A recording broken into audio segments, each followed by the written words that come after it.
Korea's President Moon Jae-in meeting overnight. This is President Trump teases that his face-to-face meeting with Kim Jong-un could still happen. We're talking to them now. They very much want to do it. We'd like to do it. We're going to see what happens. The revelations that an FBI informant possibly inserted into the Trump campaign in 2016. She's a master of mischaracterization and dishonesty. To label someone as a spy when they're a confidential human source, I think, is doing a disservice. The FBI had a person who was getting information on the Trump team. That's called a spy. President Obama says there weren't any scandals during his administration. There were a lot of scandals, but the difference was there wasn't a scrutiny. The press wasn't a watchdog. They were a lapdog. Not just Fox, where they are essentially delivering propaganda. We need more people to speak up and speak out. You don't give up, you don't give in, and you never surrender. God bless America, and anchors away.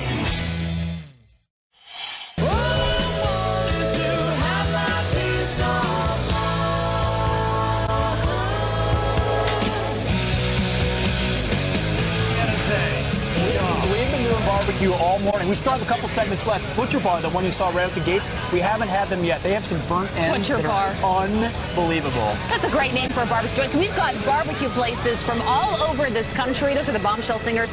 We've got everything on the Boston, plaza. Texas, New Jersey. I mean, everywhere. We've got, it's the beginning of Memorial Day weekend. Of course, we will be memorializing all weekend long because we know the reason for this weekend. It was those who gave everything for our country. But you also should enjoy some barbecue. Love your family. It's sort of the have a start great of time. summer. You didn't wear your belt today, so your pants can stretch as far this as thing's possible. expanding as the show goes on. And you all have sent in some of your photos as you're celebrating and spending your time on Memorial Day weekend. This is from Lisa. She says this is her son who is currently serving in Japan. Thanks, Lisa, for sending that. And Patricia sent us this photo of her son, Rob, who is on his 4th deployment in Kuwait. Thank you, Rob, for your service. Good man, for sure. Yes, and Jean sent us this photo of her grandson, who is proud of his dad, who serves in the Indiana National Guard. You see Love that shirt? outfit. That onesie says Major Cutie. That is adorable. Keep sending us your pictures, camouflage. friends@foxnews.com. And if you're in the area and you can smell the barbecue, it's here. It's on our plaza. So come have some breakfast. And we've got Fleet Week folks here. They've been consuming. That's the only word. Just consuming. Consuming. Fueling. You know how to do that, Pete. Fuel in the tank. That's all it is. Send us your photos. And Brown American. No carrots down there either. No carrots, no carrot hot dogs, none of that. Well, we have got a lot of breaking news we want to get to right now. And this just happening overnight. We want to bring that to you. Kim Jong-un and South Korean President Moon meeting overnight. This is the first time the two leaders of those countries have met since President Trump decided to pull out of that summit on June 12th. We don't know yet exactly what was said in that meeting, but here you can see photos and video coming from that meeting that happened overnight. It was in the DMZ. It was in the North Korean side of the DMZ. Remember, the first time they met back in April was on South Korean soil. So, look, there is still hope. The president said he wants this summit still to happen. He said it could still happen on June 12th. That's right. A lot of question marks. So, Griff, still. this is a big new development. It is a huge development. We are talking about the most significant meeting between an American president and a dictator from North Korea. And you see in this video, they're sitting at a table, and we are getting early reports that they did discuss the meeting moving forward. This coming after North Korea's latest reaction to President Trump's letter and withdrawal was that it could still take place at any moment, at any place. And now we are seeing developments despite, Pete, the critics. House Minority Leader Nancy Pelosi really mocking the president's letter, but that handling of this very sensitive situation has apparently kept things on track, and we are seeing this development, which is significant this morning. It's very significant. Look at that picture. I mean, that North and South Korea have been divided for 70 years. There they are in that embrace. Doesn't mean it's over. Doesn't mean it's going to happen. But it took a strongly and bluntly worded letter by the president, clearly dictated by him, that your foreign policy crowd sort of mocked. But you know who didn't mock it and who took it seriously? Kim Jong-un. They said, guess what? I want this meeting to happen. I know you have the biggest, baddest military in the world. You say you'll use your bombs if you need to. I have to believe that calculus. I'm coming back to the table, and part of coming back to that table is reuniting once again with the South Korean president. And again, we don't know everything they talked about, but setting a pathway to a big meeting, it seems to be on track for that. And why has this all happened? You realize the president pulled away from that meeting. He said, ultimately, we were not going to get to a place where I'm happy with. And as President of the United States, if it's not a deal, that we can support as the United States of America, we're not going to do it. I think that sends a clear message to Kim Jong-un that we take this very seriously, and we're not going to sign up on an agreement that we are not fully on board with. And that means you need to denuclearize that region. And so it's not about a deal. It's about the right deal. It's about the right terms of the. And a lot of you know this. Negotiations oftentimes are settled in how they're framed and how they're set up, not what happens inside the room. The art of the deal, the guy wrote the book, The Art of the Deal. He's prepared to have the brinksmanship you're needed to set the right terms, to get on a path to something good. We'll see. But and that's what the president himself said. We'll see what happens. We're all watching it in real time. You realize that Moon Jae-in, the president of South Korea, he talks to President Trump a lot these days. And so they seem to be on the same page. So whatever is being communicated by the South Korean president to Kim Jong-un is probably coming from President Trump. So they may not be speaking directly, but certainly the same communication channels. And that's good cop, bad cop, maybe. Yeah. That's not the only story we're watching. We're also watching the story in Washington, and that is revelations that an FBI informant may have been inserted into President Trump's 2016 campaign. Well, it was inserted. The question is, what do you call it? And what did that person do? And why were they there? Yes, and former CIA Director James Clapper having this to say about whether or not there was knowledge of that spy. Director, you can answer this question. Did the FBI know? Did President Obama know the FBI had informants there? He said he'll guarantee the answer is yes. Do you know the answer? I'm sure President Obama had no knowledge whatsoever of an informant, and I didn't know about the specifics, nor would I know of any, would the DNI know of any specific informant. The FBI has very strict protocols and rules on managing and using informants, and I'm sure that those protocols were used. You know who else didn't know about this so-called informant or spy? The Trump campaign. Yet they're now being told, no, the spy was there for your own good. To protect you. Yes, we want to protect you from the Russians, but we didn't tell you about it. And oh, by the way, we've been lying about it throughout. And if there was such a concern about Russian collusion, which, by the way, was going on well before the 2016 campaign with President Trump, why did Barack Obama, why did they not act back then? Why did it all happen under the President Trump campaign? So still a lot of questions there. We had Dan Bongino on the show reacting to James Clapper in that interview with CNN, saying that he's aware that Barack Obama didn't know anything. He says, of course Obama did. He wanted to know everything during that period of time. Here's what he said. You know what is Exhibit 1 that Obama knew? The FBI said Obama wanted to know. Remember the texts from the two investigators, Stroke and Page, that were intercepted in the IG investigation? One of the texts says, POTUS, President of the United States, wants to know everything. This is another lie, and the media will cover it up like they always do. It's a disgrace. Well, we'll see, and we certainly won't cover it up here. You know, also, we had a tweet from James Comey that said that he called it a human source, a human... confidential human informant source, And undocumented. in that tweet, he said facts matter. Well, no, it's all words. It's semantics. You put someone in, they pull out information, and they give it to a government entity from another political party. That's called espionage. That's called spying. Pick your words, but they conflate with words to make it look like they're doing sophisticated things inside the government.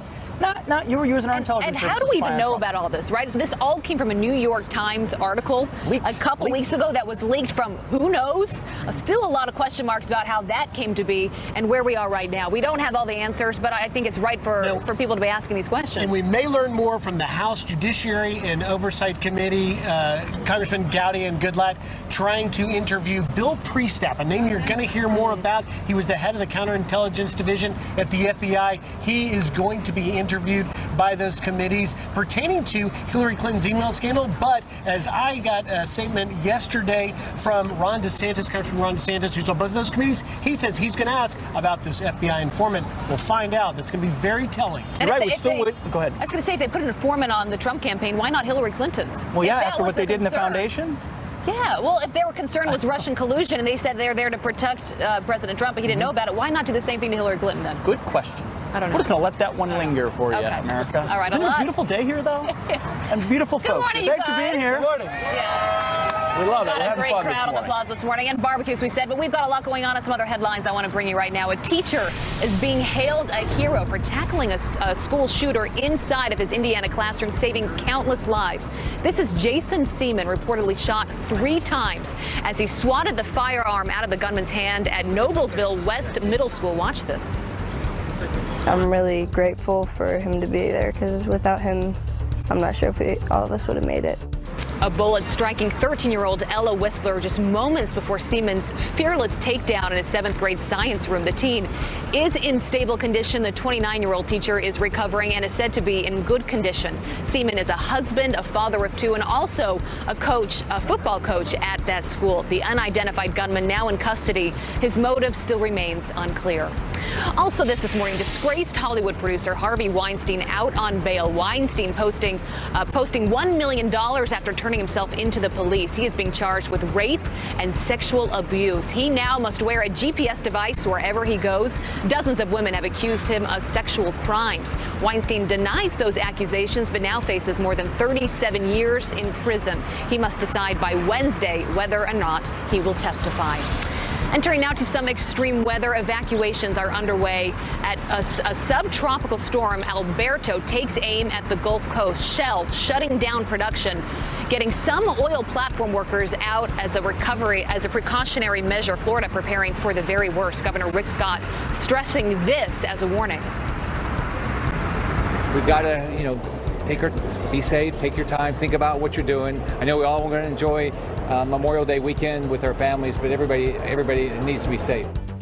Red flags are flying high at beaches and Gulf Shores, Alabama. The storm is expected to bring strong winds, heavy rain, and flooding beginning late Saturday night, so make sure you are aware of that if you are in the area. And President Trump keeping yet another campaign promise. Listen. Need to drain the swamp, and we're going to do it, and we are doing it. Drain the swamp. Our commander-in-chief signing 3 orders, making it easier to fire poor-performing federal workers. White House Legislative Affairs Director Mark Short joined us earlier on the show. Here was his reaction. Everyone who works at the federal government at taxpayer expense should be held accountable for the job that they're doing. It's common sense. Officials say the move is intended to promote a more efficient government. And those are your headlines. Abby, it's my favorite story. I've said that like 5 times on the show. I love it. People are happy about that. If you work for the government, you work for us. And you should be able to be fired if you're doing a bad job. Makes sense to me. All right. Ish. Well, Hillary Clinton attacking Fox News. It's not just Fox, it's now Sinclair, where they are essentially delivering propaganda. That's not all, she said, and former White House Press Secretary Sean Spicer joins us to talk about it. Plus, we've got Dr. Sebastian Gorka. He's reacting to the breaking news just moments ago out of North Korea about a big meeting. We're going to bring that to you coming up next.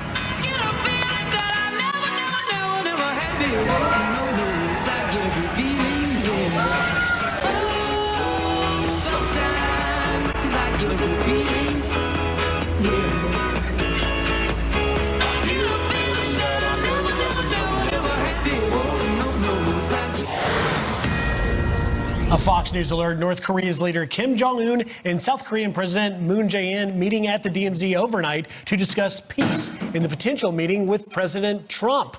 Here to react, former assistant to the president and Fox News national security analyst, Dr. Sebastian Gorka. Doctor, good morning. Significant developments.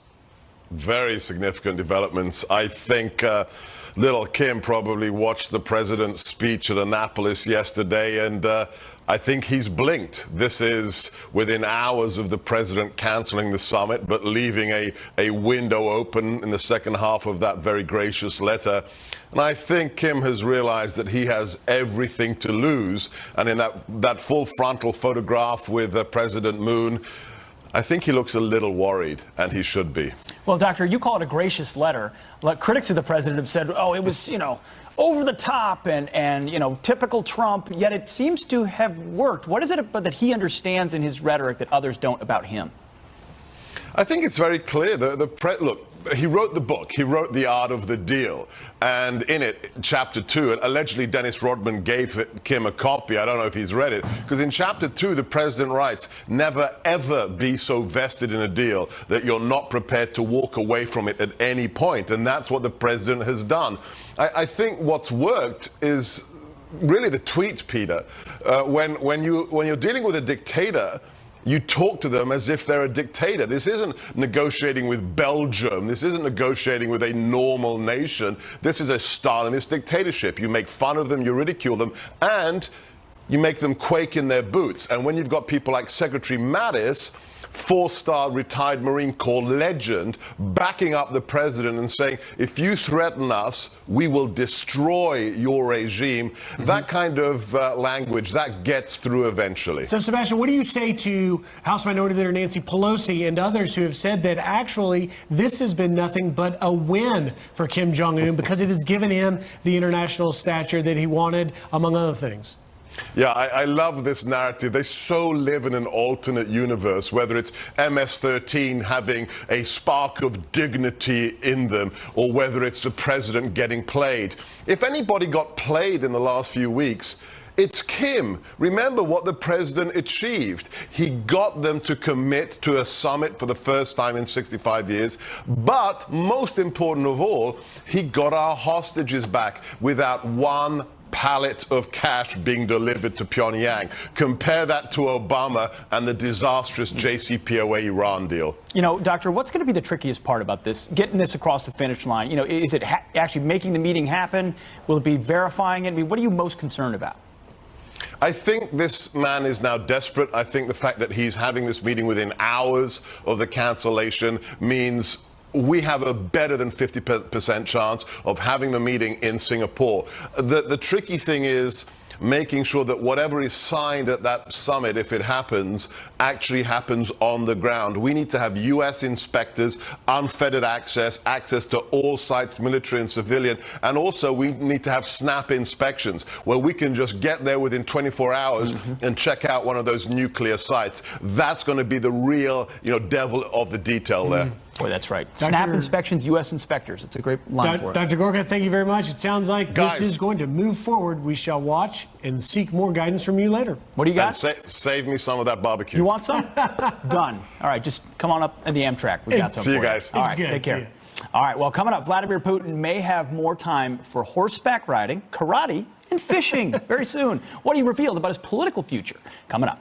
And did you see this moment? President Trump meeting a family who adopted a little girl born with an opioid dependency. What did he say to them? That family joins us live coming up. Baby's got blue skies up ahead, but in this rain cloud, you know she wants to drive. Welcome back. Some quick headlines. New overnight, Ireland's Prime Minister praising a quiet revolution. Irish citizens voting on a referendum to overturn the country's abortion ban. New laws allowing terminations within the first 12 weeks of pregnancy could be in place by the end of the year. And Vladimir Putin stepping down as president of Russia in 2024. His decision is out of respect for the Russian Constitution, which bans anyone from serving 2 consecutive terms. Putin stepping down as president once before in 2008. Returning 4 years later after serving as prime minister, a move he could legally do again. Abby? All right, thank you, Griff. President Trump at a pro-life gala earlier this week highlighting the heartwarming adoption story. A 4-year-old Catherine Alexander born with an opioid dependency who Trump called onto the stage to meet with him. Watch.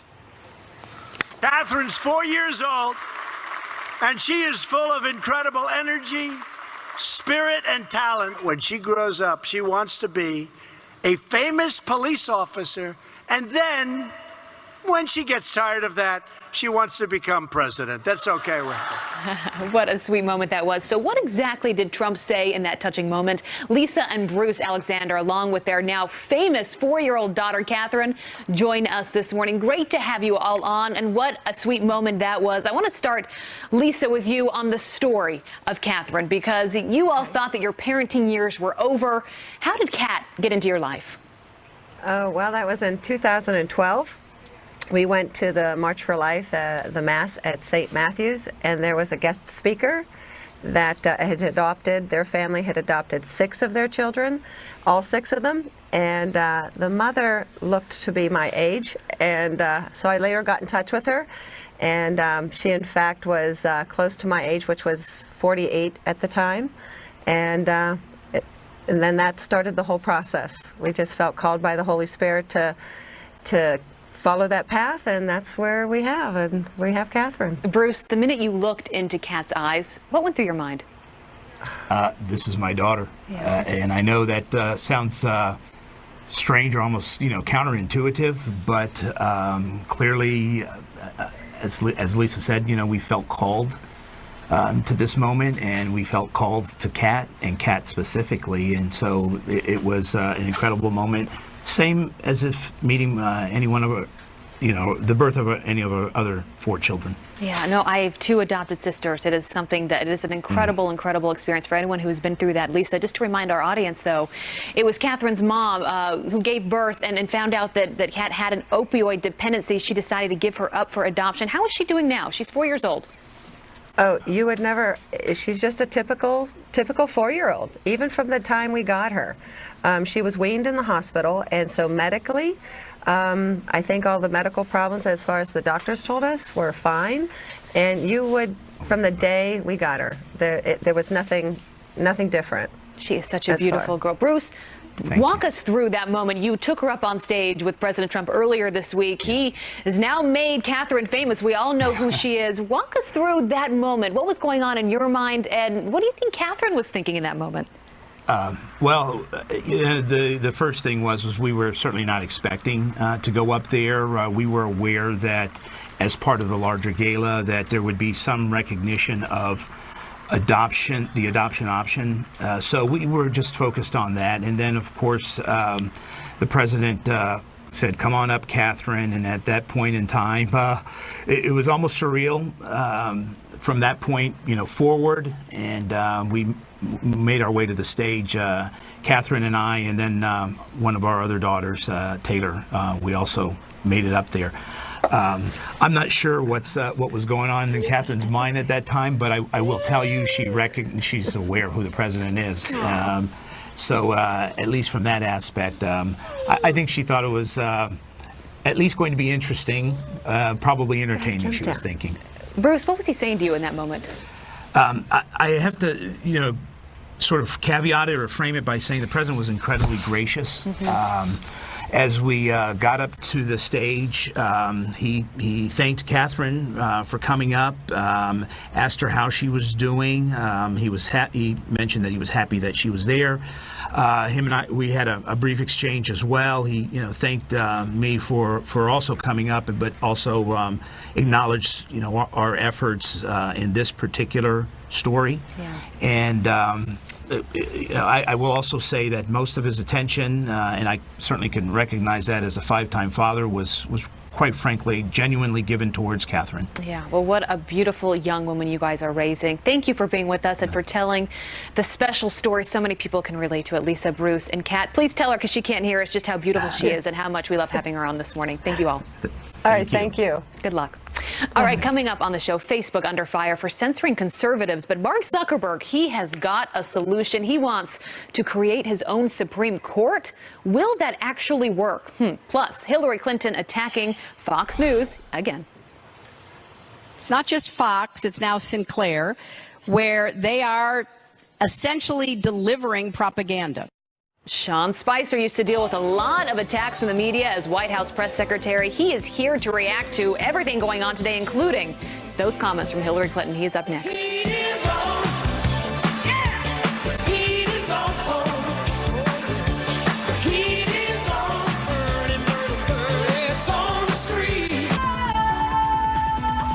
I just wanna feel this moment. Miss Worldwide. Christina Aguilera. That's pretty much America in one shot. Question is, so barbecue and sailing. If you're in the Navy and you wear the whites, they're so white. I was talking to some of them during the commercial break, and they said the biggest challenge this morning is not getting barbecue sauce all over our whites. So they said they had to eat like this. That's how I've been eating too. You have to. It's not an easy task. Although, are your pants getting tighter? You've got no Pants are belt. getting very tight. In I've got no anticipation belt. of consuming. Feeling great though. What a beautiful day. We get to do a show outside. It is, and we've got a barbecue fest. Barbecue chains from all over the United States have come here to our plaza with some amazing barbecues. So if you're in in the area, come this way. We will take care of you this morning. Kicking off summer. You know who can't come here right now and eat that barbecue? Is Sean Spicer, former spokesman at the White House. Wishes he could. Hey, Sean. How are you? Good morning. Are you jealous? Hey, good morning. You know, I am. I used to do Fleet Week up there in my white, so I would have been right by that plaza. Where were you guys 10 years ago, for goodness sake? Hey, so Sean, what is the right way to eat that you don't spill on your whites? You put a lot of napkins down. You don't want to get a barbecue side. Especially, the thing that's interesting is on a weekend, you're going to be hard-pressed to find a dry cleaner. So you better be very, very careful over a 3-day weekend. That's a good point, Sean. And you're going to be hard-pressed to find. And thank you, guys. You're going to be hard-pressed. I was just going to turn this segment just a little bit because we got to get to this breaking news, and that is this meeting in the DMZ, just north of the DMZ, North Korea and South Korea, meeting Kim Jong-un and Moon Jae-in, talking about possibly getting that meeting between President Trump and that summit on June 12th. What is your reaction? What are you hearing? Well, look, I think President Trump's the master negotiator. He understood that by pulling away the one thing that Kim Jong-un wanted, which is this face-to-face meeting, that he got back in the driver's seat. So Kim knows that this meeting is the only shot he has at being seen on the world stage. But the United States and President Trump, Vice President Pence, John Bolton, and Mike Pompeo and Secretary Mattis are all focused on the fact that we need real concessions and a real work plan to denuclearize the Korean Peninsula before that meeting starts. And I think that you're going to see Kim do whatever he can to make concessions if they want to get that meeting on track on June 12th. Yeah. So, Sean, you stood at the podium for a long time. So I'm guessing on Monday, Sarah Huckabee Sanders, she's just going to get softball after softball about how great these developments are. Well, it'll be Memorial Day, so she probably won't take them then. But right, Tuesday. Will they give him credit when credit is due? Will they give him credit ever? No, because it's like the election. He lost. He isn't going to win the election. He isn't going to win the election. Then he wins the election, and they say, well, you know what? He didn't win the electoral vote, even though, the popular vote, even though that's really how the game isn't played. So when he ultimately gets a deal, they'll still mock the way in which he got it, because it's not the way that they think that he should get it. And part of this is that President Trump isn't a politician. He's not conforming to the historical norms and protocols that everybody else has. So when he gets all of these accomplishments, both in terms of foreign policy and domestic policy, the media and the establishment doesn't know what to make of it.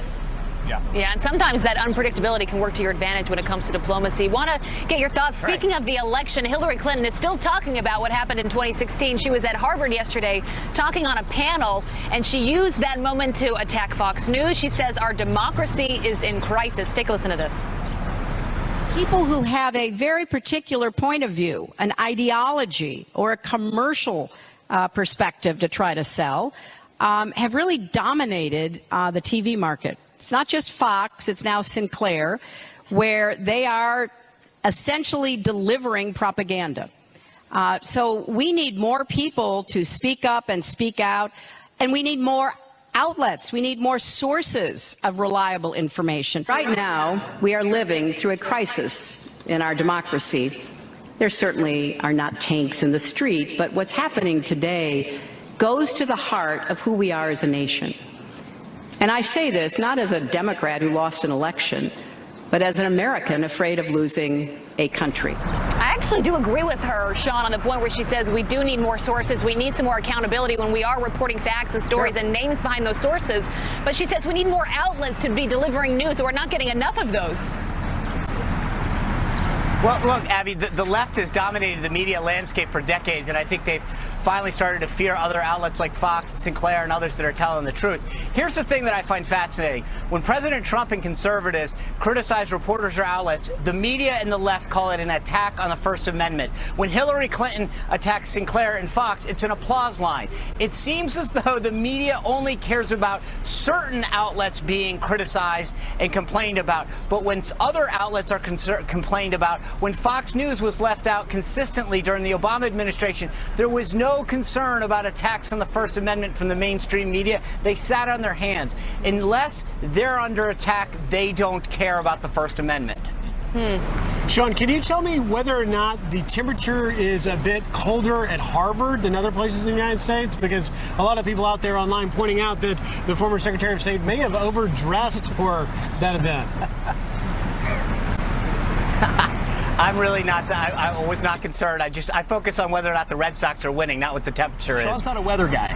We'll ask Rick that question. He's a very talented guy and an author of a great new book that you got to get out and read while you're at the beach this summer. Sean, always good to have you on. Have a great weekend with your family. Hey, happy Memorial Day to all those who've paid the ultimate sacrifice. Thank you guys for honoring those. And what a great story on adoption and life that you just did. That was fantastic. Let's get the facts. Let's assess the facts. And then in this country, we need accountability. Why was this done? What was the basis for it and so forth? Now, when you finally were able to talk to President Clinton, you had originally subpoenaed him to talk to you, right? Well, no, we originally invited him. We invited very polite letters, I believe, in the respect for the presidency, and we tried to follow that throughout the investigation to not only accommodate his schedule, but accommodate the dignity of the presidency. So you never subpoenaed Ken? I'm sorry. We did issue a subpoena, but we then, through negotiation, withdrew the subpoena. Because certain allowances were made for him, right? That he could have his lawyers by his side, and the testimony would be limited, right? I think it's about 4 hours when all was said and done. Yes, perfectly reasonable, and I think those are the kinds of accommodations that need to be made for any president. Sure. So do you think these accommodations are being made right now in the talks between Bob Mueller and President Trump? I have no information, but I have little doubt. You bet. There's going to be a back and forth, especially what's the scope of the inquiry. You hear the criminal defense lawyers who say, and I understand the perspective fully, he shouldn't go to sit down with Bob Mueller. But he is the President of the United States, and so I think there's a certain, needless to say, obligation that attaches to that, but we'll see what the president ends up doing. I think Rudy being on the team is extremely helpful. I have the highest regard for Rudy Giuliani, and I realize he has more of a public role, but I think Rudy is going to be giving the president very good advice, up, down, or a negotiated settlement. You know, there are many people say it's a mistake for this president to do it. And they point to the Bill Clinton example where he thought he could control the process. And some say he embarrassed himself. Do you agree, not with the Bill Clinton thing, you were doing a lot of the questioning, but more to the point where the president's subjecting himself to this, that it could veer into all sorts of directions? That's what the defense lawyers have to prevent. Stop the veering. Our questioning was very targeted. It was sensitive, but it nonetheless was targeted. We were not asking about his personal finances and the like. So as understood, and we abided by our agreement, we simply wanted the president to tell the truth. I know Bob Mueller. I think Mueller's view is, and I know there are criticisms about the people around him, Mueller needs the truth, wants the truth. And so if you do agree to go in, Mr. President, please tell the truth. All right. You made history in that interview and in that chat with this line of questioning. Let's take a look. Did Monica Lewinsky perform oral sex on you? They would like a direct answer to that, yes or no. Well, that's not the first time that question's been asked, but since I believe, and I think any person, reasonable person would believe that that is not covered in the definition of sexual relations I was given, I'm not going to answer except to refer to my statement. I had intimate contact with her that was inappropriate. I do not believe any of the contacts I had with her violated the definition I was given. Therefore, I believe I did not do anything but testify truthfully on these matters.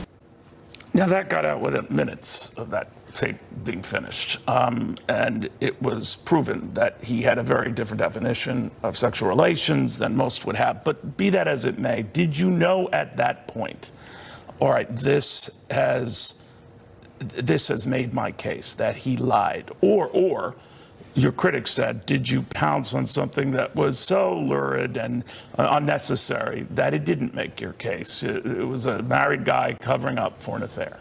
The whole issue had to do with the rule of law and honesty, integrity in the rule of law. That's what it was all about. The background was what it was, just as it is in any sexual harassment case. That's what the underlying case was about. Did the President of the United States engage in sexual harassment in a very obscene way? And then what did he do in that deposition? So the information comes to us. We assess the information. We go to the Attorney General of the United States, Janet Reno, who then said this has to be looked into. Why? Perjury, obstruction of justice is very serious. That's what we were focusing on. So he knew this question was coming. He's very bright, and he had great lawyers, so he had to know.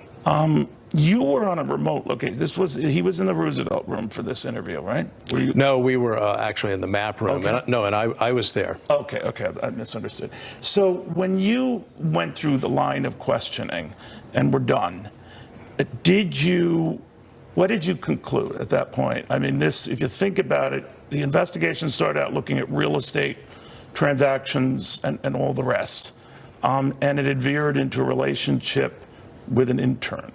A lot of people look back to your investigation, Ken, and say, this investigation is veered similarly out of control from its original intent to look at Russian collusion to business deals that could be going back many years. Well, first of all, ours was not only not out of control. At every step of the way, we had the authorization of the Special Division of the court, and they in turn were looking to Attorney General Janet Reno. So we were not operating in any way outside our ambit.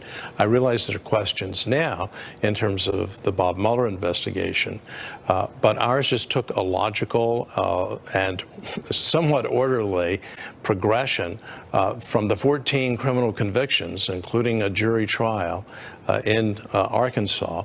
But there were relationships, including now one of the things that people have, I think, forgotten is that the tragic death by suicide of Vincent Foster Jr., the last person in the White House to see him alive was Linda Tripp. It was Linda Tripp who had the relationship with Monica Lewinsky, and the rest is all history. And that's how it goes, right? I mean, without judging your investigation or even this one, it does by nature go into areas that you didn't envision. But the president and a lot of his people feel, Ken, that this one is now looking at areas that few could have envisioned. His lawyers' offices and home gets ransacked, his former campaign manager, same thing. This is more than just collusion, right? Well, these are very fair concerns. You always in this country want accountability. Power can be abused. I was accused of abusing power, and I said that let's discuss that. Let's analyze that. At times we would litigate that before courts. In each instance, we were found to be operating within our authority. So that question is always unfolding in the Mueller investigation because he reports not to a special division, or he reports to the Deputy Attorney General, who's the acting Attorney General. Well, is your surface view of what Mueller's doing ring true to you? Do you find any of this surprising or any of this odd? Some of it is surprising, but I can't assess it because I'm in the black box, Understood. right? Because I just don't know what Bob Mueller knows. Many of the White House feel all these agencies, from the FBI to the Justice Department, on and on, are out to get it. There is a sort of a cabal, and the reason for them to feel paranoid is that they should look over their shoulder. There was certainly people who were in power at the time. We now know their positions now that they didn't like him, and they've proven that. Does that influence investigations? It shouldn't, but there are a lot of troubling issues that, and one of the things that I wish we could do a reset on, Neil, is the relationship between Congress, both the Senate and the House and the respective committees, and the DOJ and the FBI. I wish we could have a treaty of peace and say, let's get all the information to them while protecting sources and methods. So government is sensitive, but government has to be honest as well. President Trump Let's and Kim answer Jong-un. those questions. I can't answer them, but that's why we have our elected representatives with their oversight authority. The other thing is, we shouldn't overlook the internal mechanisms, especially the Inspector General, whose report we're waiting for. Right. That could be very, very important in shedding light on what happened. Well, you know, they want an additional, Republicans said, an additional prosecutor to look into this spy issue and penetrating the campaign and all that. What do you think of that? I think the Inspector General should handle it, but I don't know all the facts, but given what I know, let's look to the Inspector General. And then I think we've also seen the Office of Professional Responsibility of the FBI also doing a really honest and forthright job, and that's their reputation. What are your relations then and now with Bill Clinton? He was entirely professional, but since then we have not had any contact or communication. He was reportedly very angry and embarrassed at the time, humiliated. It tested his marriage. And a lot of people on the left have said, well, that's what happens when a prosecutor goes way out of bounds. What do you say? The short answer to the out of bounds is look at what Janet Reno did. When we brought the information to her, she said, it's got to be investigated. And we said, do you want it? And she knew that she couldn't take it, she being the Department of Justice. It had to be passed off to an independent counsel. And at that time, we were the logical and appropriate outfit to take the very unpleasant task on. It's not something we were eager for. Are you influenced by, and I always think of this, if you're Bob Mueller or anyone on his team and you're berated by the president, I don't remember the degree to which Bill Clinton, but certainly his surrogates did go after you. Does that influence you, the bad part, the getting singled out or fingered for being abusive? That's when you try to engage in self-discipline. You've got to set that aside and just say, what are the merits? What are the facts? What's the law? And let's just play it straight down the middle of the fairway. Now, you can't recommend impeachment. Obviously, Republicans seized on your report to do that, lying under oath as the catalyst. But what would happen here? In Bob Mueller issues a report, we're told the president is not a target. What would that mean? Would there be other areas to pursue? Assuming that's the case, Ken, where does that go? We have to see what Bob reports to the Deputy Attorney General, but it's going to ultimately be a decision by the Deputy Attorney General of the United States, not Bob Mueller's. Bob Mueller reports to Rod Rosenstein, who's a person of great integrity. He's taken a lot of hits, but he's a person of great integrity, and I think Rod is going to call it the way he sees it. Which in your gut would be what? I have no idea because I don't know a lot of the facts. I really don't. Right. We see it's a bit of a mystery that sort of unfolds each and every day. And so how do you assess all this? And I learned a long time ago as a lawyer, then as a judge, don't jump to conclusions. All right, one quick conclusion that was out there, in fact, still is in the back of a lot of people's minds, if it gets a little hot, the president's going to fire Mueller, maybe fire Rosenstein. What do you think of that if that were to happen? I don't think it would be wise. First of all, the investigation will go forward. I think in some form or other, it may switch over then to Capitol Hill.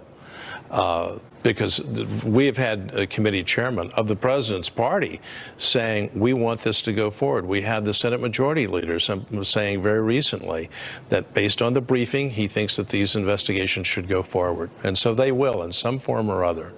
Do you think the Russians turned this last election? Absolutely not. I think it's silly and preposterous. I say that as a citizen. Absolutely silly. The more we find out about what was animating people, there's just this, and you see it, it's almost globally, where there's a representative democracy. People were really ready to say there is a swamp in wherever it is, whatever the capital is, and we want some people to come in and clean out the swamp. I lived in the swamp for 30 years. I have a more benign view of the men and women who serve in government day in and day out. But I think that was the politics. People wanted the old regime out, and they didn't want a restoration of a regime that they had seen, however successful or unsuccessful it had been years before. They wanted a fresh start. Somebody would come in and shake things up, and that's what the American people got. Are you surprised that Bill Clinton rebounded the way he did, not only through the last couple of years of his presidency, but even today, arguably one of the most successful financially after leaving office, and held in very, very high regard by a lot of Americans? No, he really is the comeback kid. He showed that again and again. Incredibly resilient and obviously very skilled. You know, David Marinus, the Washington Post, in his biography of the president, first in his class, put it very well. He's first in his class. He's valedictorian in terms of the political class. Did you get a sense that after your interview? I'm always curious after the 4-hour ordeal for you and he, I'm sure. How did it end up, and how did you leave each other? Well, it actually, the president, to his credit, came back in after that most unhappy interview and shook everyone's hand. He is Yours included? Mine included. He is so Is it extra hard? No, I didn't have to go to the orthopedic surgeon afterwards. No, it was obviously something that he felt he needed to do. The relational powers of William Jefferson Clinton should never be underestimated. Yeah, that's probably an understatement right there. Ken Starr, a bit of history from the former Solicitor General, independent counsel. That was then. A lot of people say a lot of the same drama behind the scenes today. Different cases, of course. We'll have more after this.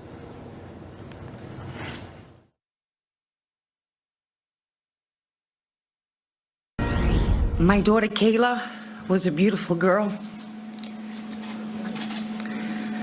She had dreams,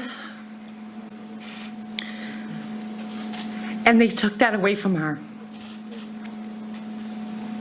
That's not right. On how these kids were murdered, tortured, is unacceptable. We should not be tolerating this behavior at all whatsoever. You know, a lot of politicians were talking about MS-13 all the way up to the President of the United States, but that hit home for me just hearing from Mom, Evelyn Rodriguez, her husband, Freddie, the dad, talking about little girl, Kayla, 16 years old at the time, who was beaten to death by MS-13 members. I cannot imagine. They are both here with me right now. Thanks for coming, guys. Thank you for having us.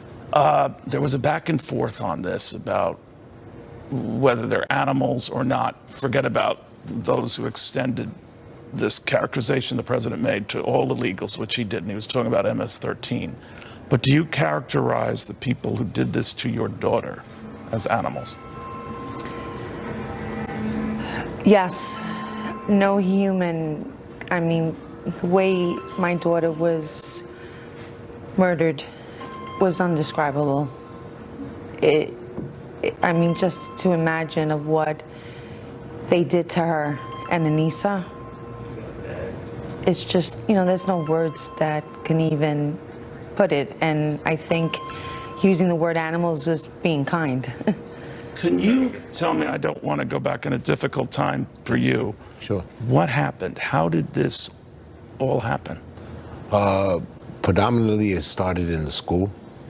The bullying, the antagonizing, her feeling the discomfort of how they was coming towards her, their approach towards her, and her standing strong and fighting back and not tolerating it as well as a human being that she was. Were they targeting her? Were these gang members in her school, in the area? Yes, absolutely. And she'd go back to you and say, this is going on, and what would you say? I've been going back and forth with the school district for 2 years in regards of her being targeted, bullying, attacked, pushed, spit on in school. And they told me they were going to be taking care of it. Each time there was a meeting set up, they would say the same thing, and nothing was. They pretty much lied in my face. So they were treating this like a bullying incident, but did you know at the time about MS-13 or that this was a very different type of group, or what? Well, it was pretty much known within the community who they were, really, and whatnot, and it kind of started from like 2002. But you know, the actual crimes and everything that you know, and them starting to come out was really like between 2005 and present. I understand the gang was recruiting more at your daughter's school, right? Yes. Yes. And how would they recruit them? They would beat them up. They would bully them to join. But Kayla was a strong girl. She didn't tolerate that behavior. She stood her ground. She made sure that, you know, I mean, to walk into school, like when I used to drop my daughter off in the morning at school, you could just see her behavior, her personality change. It was always like, always watching her back. And when she used to call me or text me, Mom, come and get me, it's not a good day. I used to run up to school and pick up my daughter. From there, I used to have my meetings or my talks with the school administration. They tell me they will handle it, they will take care of it. Was she afraid for her life? I think she was at the time before the whole situation occurred, because it was a specific threat done by signal.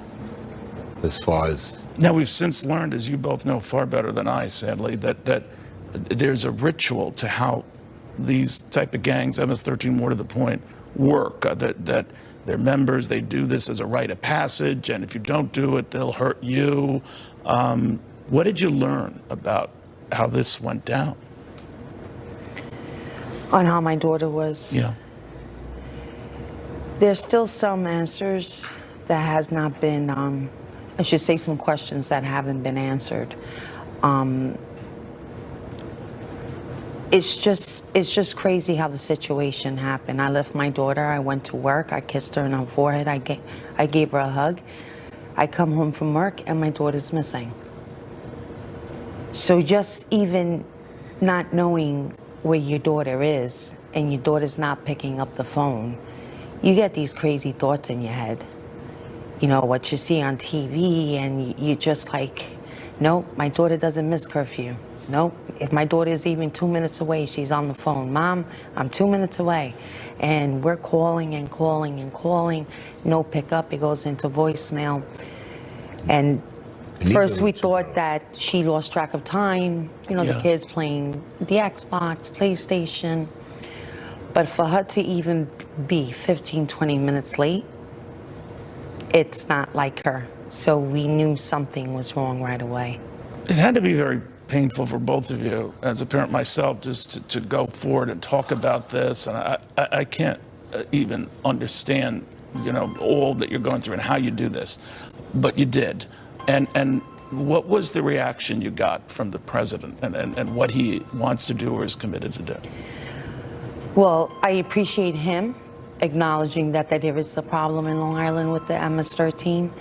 He's the one who listened and opened the doors, you know, besides Congressman King. What did he commit to do? To stop groups like this from penetrating the country? Yes, that and in the sense of giving the support to law enforcement in all levels in what they need in order to catch these individuals and to make sure. Because this is a different, you're not catching common criminals, right? I mean, it's a whole different process, right? Yes, absolutely. So, especially when the federal government is involved. So it takes a task force of many, like ATF and FBI and et cetera, and ICE and everybody, all in Homeland Security, all in a whole, to create an agenda on how they're going to tackle this matter. You have been saying that you don't want any other family to deal with what you folks have, and I can understand that, but I was surprised to learn that gang-related violence, like inspired by MS-13 and groups like it, is the fastest growing wave of violence in this country. Still. Ruthless.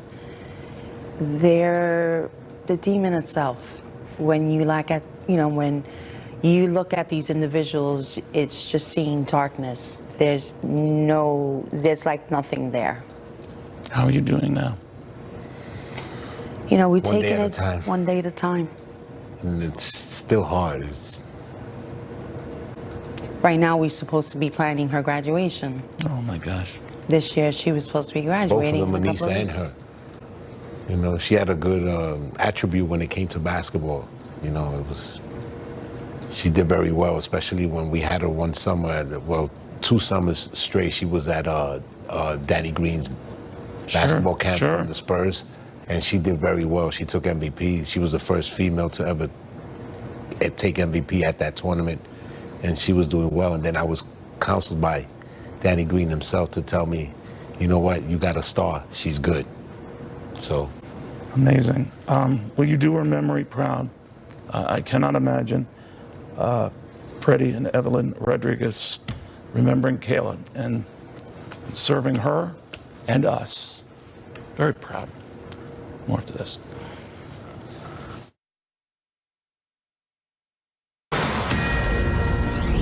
Man, oh man, was that an amazing couple, or what? The news goes on, as they say, and the White House Press Secretary Sarah Sanders confirming what we already were giving you a wind of early in the show, that the White House pre-advance team for Singapore will leave its schedule in order to prepare should the summit take place. Now, we're referring to the fact that the South and North Korean leaders met overnight for a couple of hours along the demilitarized zone. Very few people saw this one coming. Maybe the president did, but virtually no one else.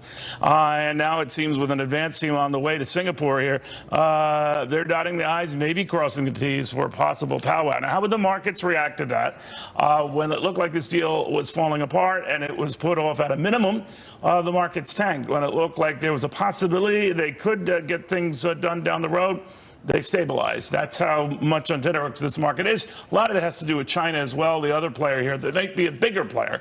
Let's go to Jonas Max Ferris. We've also got Jessica Tarlov, Heath Herzog, and our own Charles Payne. Charles, the market has been trading on the ups and downs of this, huh? It has, and you know, of course, it takes.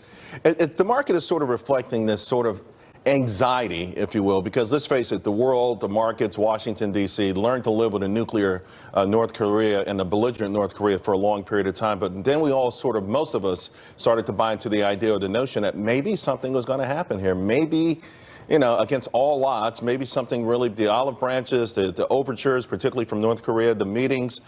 So the markets, they react, you know, just sort of a signal, if you were. They don't collapse, but they do come down. And it is pretty evident that even now Wall Street will love to see some resolution here. What do you think, Keita?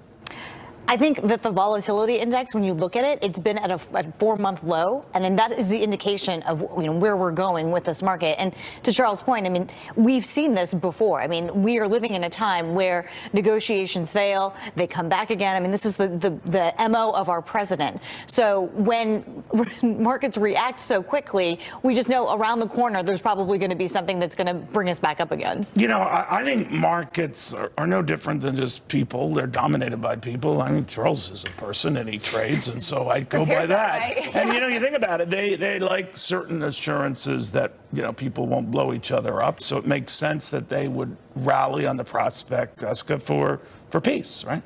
Absolutely, and for the quick turnaround. We saw this, we were just sitting here a few weeks ago when the Iran deal conversation was going on. Right. Is Trump in or is he out? And we were having the same conversation. Market doesn't like the volatility of it, not knowing what's going to happen. Once there is a resolution, it calms down. And Charles, you were saying on America's Newsroom a couple days ago that this volatility is actually masking the long-term trend, which is what we should be paying attention to here. And Heath, you brought up the good economic trend. We have a lot of good economic news. Begrudgingly, I must admit that, yes. So I think that's really what you need to be paying attention to here. I'm not sure about June 12th, and they floated the idea it could be July 12th, but right. I think at the end of the day, this will get done at some point in the next few months here. Kim Jong-un seems very dedicated to getting this done so that he remains safe and in control. And if people stop talking about Libya, watch China as well. China's maybe pulling some cards here. Look, I think to investors, this summit's always been one part Reagan, Gorbachev, one part Rodman, and Kim Jong-un. Okay. So, and that's not, I'm not joking, but that's okay. Like, you need a president who's half that to deal with it. Gorbachev is also no Kim Jong-un. He's crazy too. So anyway, the point is I think ultimately what China does with us, and this is more important, there's not a lot of economy, so to say, with North Korea anyway. It's more other than for defense stocks, which have done well because we have tensions with this country.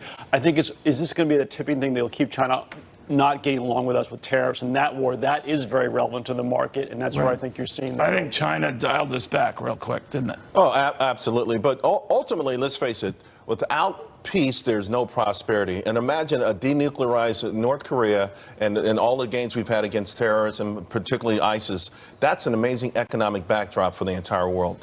All right, we'll be talking again, guys. Just want to update you as well that these NFL protests that have been going on, they're going to continue to go on, and apparently it's all over the issue of not being able to kneel. So some players have come up with creative ideas to ignore that. But will that get them fined, and worse, get viewers even more ticked off? We're on it after this.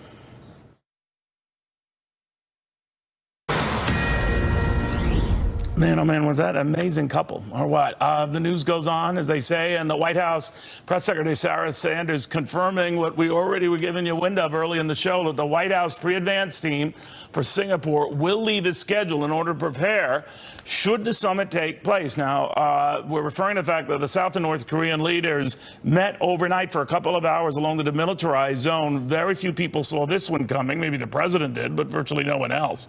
And now it seems with an advance team on the way to Singapore here, they're dotting the I's, maybe crossing the T's for a possible powwow. Now, how would the markets react to that?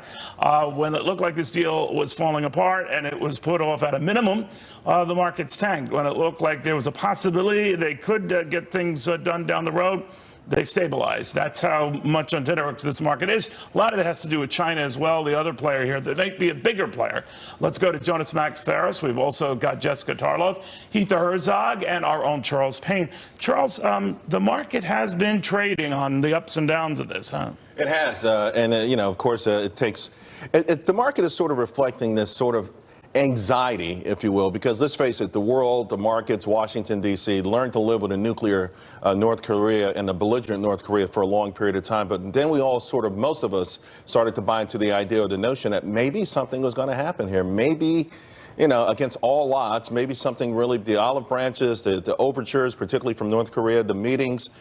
So the markets, they react, it's just sort of a signal, if you will. They don't collapse, but they do come down. And it is pretty evident that even now Wall Street will love to see some resolution here.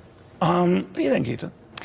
I think that the volatility index, when you look at it, it's been at a 4-month low, and then that is the indication of where we're going with this market. And to Charles' point, I mean, we've seen this before. I mean, we are living in a time where negotiations fail, they come back again. I mean, this is the MO of our president. So when markets react so quickly, we just know around the corner there's probably going to be something that's going to bring us back up again. I think markets are no different than just people. They're dominated by people. I mean, Charles is a person and he trades, and so I go by that. And you think about it, they like certain assurances that people won't blow each other up. So it makes sense that they would rally on the prospect, Jessica, for peace, right? Absolutely, and for the quick turnaround. We saw this, we were just sitting here a few weeks ago when the Iran deal conversation was going on. Right. Is Trump in or is he out? And we were having the same conversation. Market doesn't like the volatility of it, not knowing what's going to happen. Once there is a resolution, it calms down. And Charles, you were saying on America's Newsroom a couple days ago that this volatility is actually masking the long-term trend, which is what we should be paying attention to here. And Heath, you brought up the good economic trend. We have a lot of good economic news. Begrudgingly, I must admit that, yes. So I think that's really what you need to be paying attention to here. I'm not sure about June 12th, and they floated the idea it could be July 12th, but right. I think at the end of the day, this will get done at some point in the next few months here. Kim Jong-un seems very dedicated to getting this done so that he remains safe and in control. And if people stop talking about Libya, watch China as well. China's maybe pulling some cards here. Look, I think to investors, this summit's always been one part Reagan, Gorbachev, one part Rodman, and Kim Jong-un. Okay, so, and that's not, I'm not joking, but that's okay. Like, you need a president who's half that to deal with it. Gorbachev is also no Kim Jong-un. He's crazy too. So anyway, the point is I think ultimately what China does with us, and this is more important, there's not a lot of economy, so to say, with North Korea anyway. It's more other than for defense stocks, which have done well because we have tensions with this country. I think is this going to be the tipping thing that'll keep China not getting along with us with tariffs and that war? That is very relevant to the market, and that's where I think you're seeing that. I think China dialed this back real quick, didn't it? Oh, absolutely. But ultimately, let's face it, without peace, there's no prosperity. And imagine a denuclearized North Korea and all the gains we've had against terrorism, particularly ISIS. That's an amazing economic backdrop for the entire world. All right, we'll be talking again, guys. Just want to update you as well that these NFL protests that have been going on, they're going to continue to go on, and apparently it's all over the issue of not being able to kneel. So some players have come up with creative ideas to ignore that. But will that get them fined, and worse, get viewers even more ticked off? We're on it after this.